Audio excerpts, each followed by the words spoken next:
Estamos aqui no dia 5 de junho, né? Comemorando o Dia Mundial do Meio Ambiente.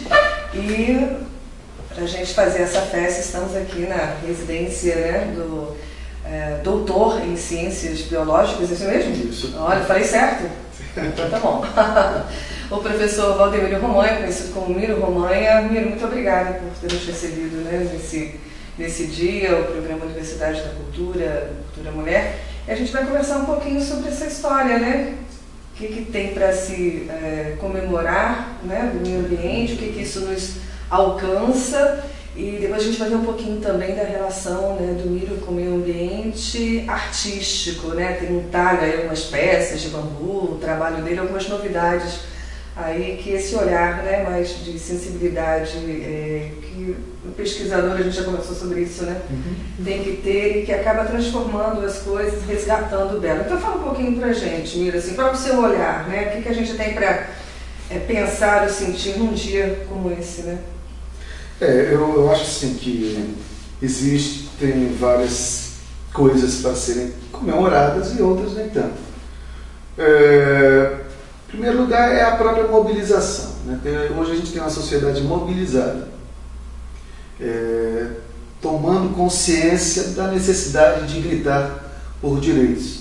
Por outro lado, não tão interessante assim é a forma como essa mobilização está se dando dentro de um caráter pouco crítico, né? Onde o que importa então são imagens de impacto que nem sempre condizem com a verdade do fato histórico, né? Então, acho que uma mobilização inteligente deveria ser feita considerando o fato histórico, né? Em função dos indicadores de meio ambiente, de saúde, né, sociais, de violência, como é que as coisas estão hoje e como é que eles estavam no passado. Então, são essas duas questões aí que a gente precisa rever naquilo que a gente está reivindicando. Então, a melhor maneira de reivindicar seria considerar o fato histórico.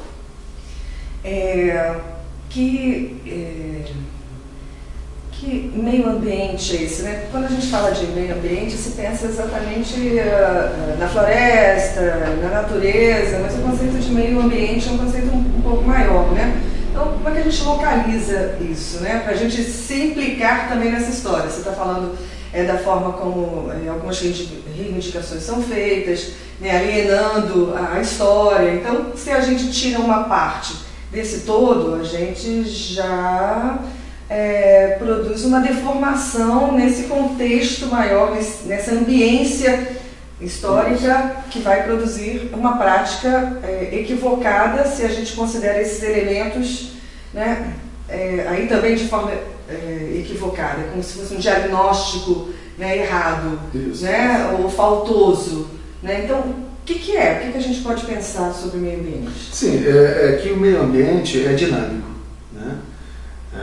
Ele não se restringe a imagens, né, belas ou imagens bonitas que se possa fazer dele. Ele é dinâmico, ele é mutável, ele se transforma.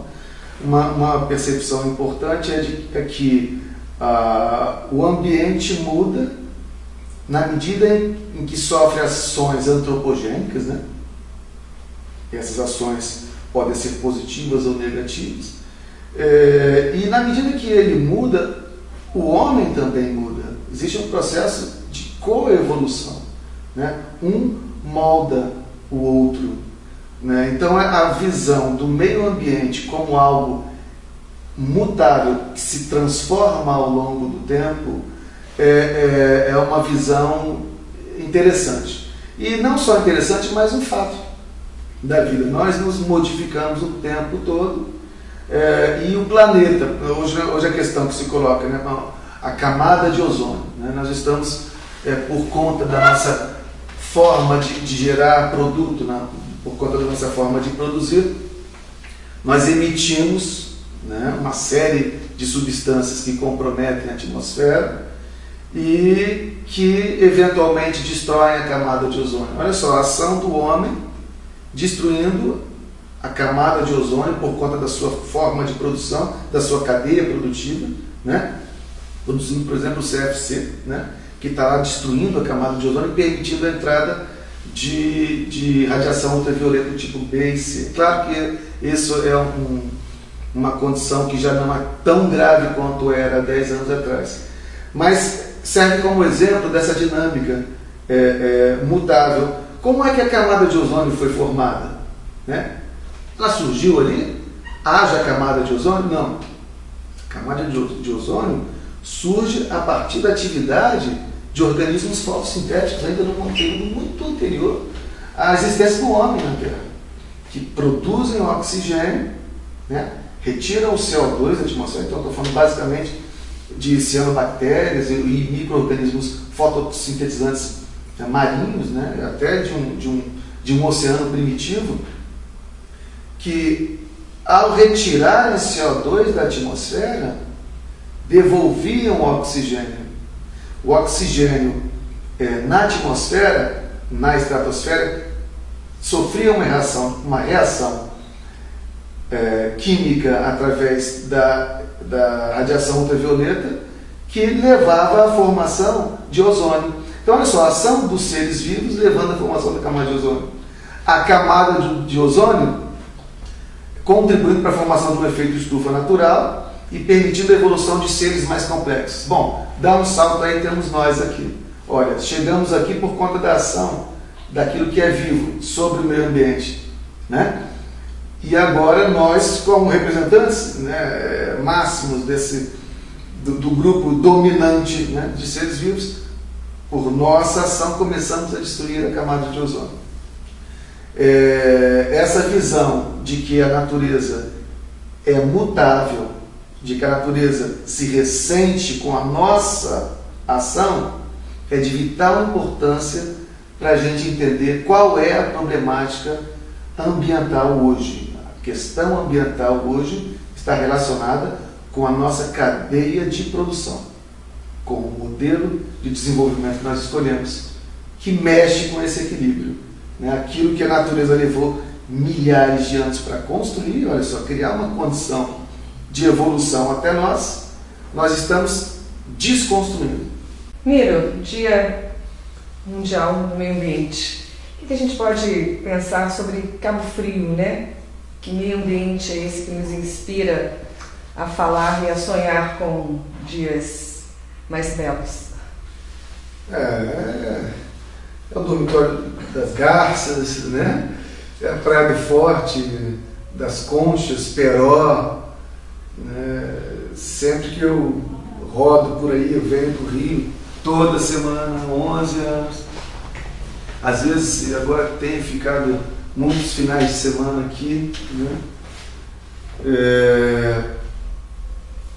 E esse lugar é inspirador mesmo. Né? Tem uma população maravilhosa, tem um povo generoso, rico, né? Culturalmente falando, e mais que todos os vícios, né? De todos os brasileiros, Brasil afora, nós também nos conhecemos muito bem, né? Então, Cabo Frio tem essa singularidade. Existe mobilização, né? Acho que a grande questão sempre fica por conta da Lagoa de Araruama, né? O tópico permanente, né? Como é que a gente melhora? Existem iniciativas. Eu mesmo, a professora Carmen Silveira, da Universidade Veiga de Almeida, estamos num processo de monitoramento da lagoa, no sentido de entender um pouquinho mais como é que, a quantas andam essas variações, né, de certos parâmetros, como é que está o oxigênio da lagoa, né? Nós temos as estações de tratamento aí, de esgoto. Como é que anda? Vamos ver, vamos olhar agora, com calma. Né? Como está a salinidade da lagoa? Né? A questão biológica, se a lagoa está se recuperando, então isso tem que se refletir na fauna, né? Na flora. Então a produtividade dela, acredita-se que esteja aumentando, né? E com isso toda a cadeia trófica, a cadeia alimentar, né? Então a gente tem aí muitos crustáceos, as pessoas têm toda uma relação de sobrevivência, de comercial, de venda, de pesca artesanal, né? E a gente come os camarões da lagoa, né? Camarões e caranguejo e siri, no caso da lagoa então siris, né? Então acho que vale a pena dar uma monitorada, é o que nós estamos fazendo, no sentido de ver a qualidade dessa água, a qualidade biológica do sistema, e temos alguns resultados preliminares, assim, mas inconclusivos. É claro que a olho nu qualquer um vê que a lagoa não está saudável, né, ainda. A gente acredita aí nas medidas, mas como acadêmicos, pesquisadores, a gente também não pode fugir da nossa obrigação de, se for necessário, denunciar. Muito breve nós vamos ter resultados, já estamos elaborando um relatório, né, do nosso projeto para a própria instituição que fomenta, que é a UVA.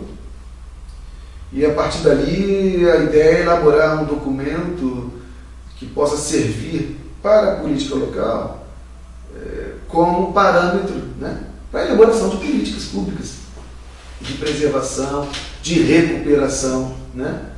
Eventualmente a gente vê boom de alga, isso é indicador de poluição, né?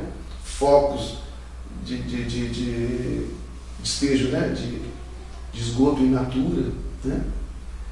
Existe. Então isso precisa ser enfrentado, né? Não pode, essa questão tem que ser olhada, né? A lagoa tem que ser recuperada, ela está muito assoreada, ela é rasa, né? Ela é muito rasa, né? Isso não é, a princípio seria, mas não tanto, né? Muito lodo, então o fundo eu posso dizer que ela é muito rica em vermes eumintos mesmo, se a gente observa claramente, só fazer uma coleta, são organismos tolerantes à poluição, né? Então é um ambiente impactado, que precisa de uma atenção melhor dos órgãos públicos, né? No sentido de valorizar aquilo que é daqui, né? Que é da população daqui. A questão também existe um movimento bonito, né, que a juventude da cidade está se mobilizando em relação à defesa das dunas do Peró, né? Por que não olhar, será que a gente precisa mesmo especular em termos de resort, essas coisas, numa região que talvez seja muito mais interessante para o turismo, se estiver intacta, se tiver todas as suas praias, né, com acesso, né? Para que gerar impacto? Já impactou, eu acho que a gente já impactou muito, né, a natureza. Acho que a gente já mexeu muito. Eu acho que a gente tem que sair dessa concepção, né? Por outro lado, temos exemplos tão legais ali, o Dormitório das Garças, né? Um amigo nosso, ali, colega também, Zé Henrique, né? Participou efetivamente ali, até escreveu um livro. Então eu acho que a cidade tem um ativismo, né, ambiental. Gosto mais do termo militância, né, da minha época. Parece que o ativismo, hoje em dia, como está colocado aí, ele desconsidera algumas questões, né? Da mesma maneira que a saúde, o meio ambiente não pode ser olhado fora do contexto global. Não existe qualidade ambiental, né, sem qualidade de vida das populações no entorno dos ecossistemas. Miséria e degradação ambiental andam de mãos dadas, entendeu? Então a gente percebe isso em Cabo Frio também, né? Então um indicador da melhoria da qualidade de vida da população seria um ambiente menos impactado e vice-versa, porque um interfere no outro.